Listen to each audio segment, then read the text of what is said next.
భాషను ధ్వంసం చేస్తాయి. కనుక భాషను తమిళనాడులో ఎందుకు బతికిస్తున్నారు? వాళ్ళ ఆధిపత్యాన్ని వ్యతిరేకించే క్రమంలో తమిళంలో మంచిగా బతికిస్తున్నారు. ఆధిపత్యాలు వ్యతిరేకించకుండా జీవితంలో నీ సల్లా, నీ రొట్టి, నీ పుల్ల, నీ బతుకు, నీ వెన్న, నీ పాలు, నీ మామిడి, రకరకాల 1000 రకాల మామిడి పళ్ళు, తిండి గడ్డి.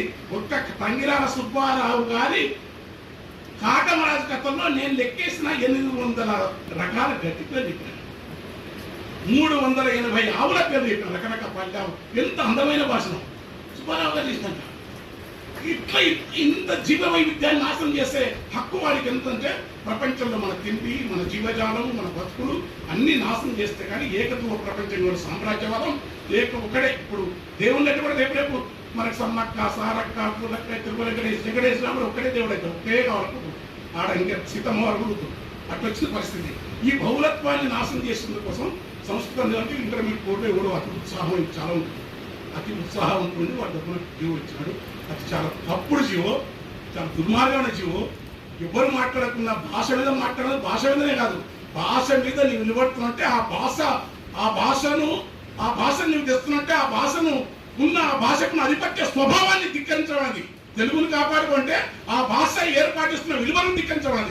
ఆ భాష ద్వారా చేసే పెత్తనాన్ని ధిక్కరిస్తూ ఆ భాష ద్వారా మానవ సమాజంలో యజ్ఞ పశువులను, యూప స్తంభాలను, యజురువేరు మొత్తం బలియాలి తత్వాన్ని ధిక్కరించడం. ఈ బరులిచ్చేది ఏంది? ఈ మనసును చంపడం ఏంది? దయలేకపోవడం ఏంది? ఎంత ఆయన చాటెంట్ పరిశ్రమ మాట్లాడుతున్నా చాలా ఘోరం పడకు. కానీ ఆ బాణం వేస్తే అది పోగులో కలిసి పేరు తెగిపడ్డాయి.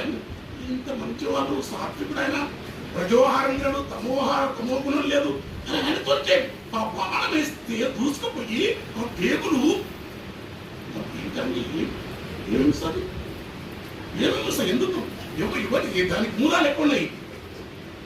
అటు చెప్పే గుణమా మా తరం కూడా ఎగరండి. ఏం మాట్లాడకుండా ఆయన పుట్టుకుంటుంది, స్నానం చేస్తుంటే ఒకసారి ఈ దెబ్బతంగా ఊళ్ళో చెప్పలేదు. పెద్ద బాయి బ్రాహ్మడే. మేము దళిత కుటుంబాలకు పోయి స్నానం చేస్తుంటే అయ్యగారు వచ్చి బాగా చేస్తావరా నువ్వు అంటే కొట్టుకు వచ్చింది. ఏం తీసుకురా పిల్లలు వాళ్ళు ఏమని ఎందుకు తీస్తున్నాను చెప్పారు. అలాంటి అయినా పిల్లలు పెట్టారు. అట్లాంటి వాళ్ళు ఉంటారు. నవలక్ష్మీనారాయణ గారు అలాంటి వాళ్ళు ఉంటారు. బాపట్ల చంద్రశేఖర్ వాళ్ళు, అది వేరు. మనకు ఇంకా చాలా గొప్ప వాళ్ళు ఉంటారు. అది మన ఇలాంటి అట్లాంటి అది వేరు దాంతో. కానీ ఒక భావజాలం వీటితో పైన హీనం చేసే బాబు జాతరలో ఉన్న శాస్త్రాన్ని యొక్క భావజాలం పండితులు పాట నేను శాస్త్రాన్ని పాట ఎందుకు పాడాలి? పాట సమాన ఎందుకంటే ఇదంతా బల్బు